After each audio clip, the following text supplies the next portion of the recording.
अस्सलाम वालेकुम व्यूअर्स, कैसे हैं आप सब लोग। आज की रेसिपी में मैं बना रही हूँ केक के लिए चॉकलेट का गिनाश। तो उसको कैसे बनाते हैं रेसिपी फॉलो कीजिएगा। सबसे पहले मैंने हाफ़ लीटर मिल्क लिया है, उसको मैंने एक पैन में डाला है। आपने चूल्हा ऑन नहीं करना यहाँ पे।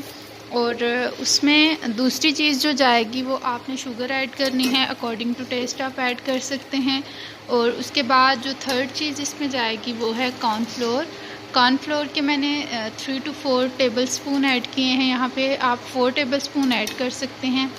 और उसके बाद इसमें जाएगा कोको पाउडर।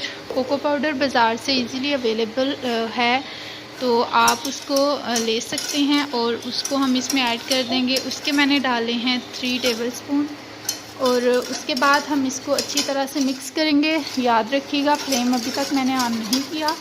तो इसको हम अच्छी तरह से मिक्स करते जाएंगे। जैसे ही कॉर्नफ्लोर और कोको पाउडर अच्छी तरह से मिक्स हो गया है तो उस टाइम पे आप फ्लेम ऑन कर सकते हैं। अब फ्लेम ऑन करने के बाद भी आपने इसको स्टीर करते रहना है, क्योंकि अगर आपने इसको छोड़ दिया तो ये गुठलियाँ बन सकती हैं, तो वो हम नहीं बनने देंगे।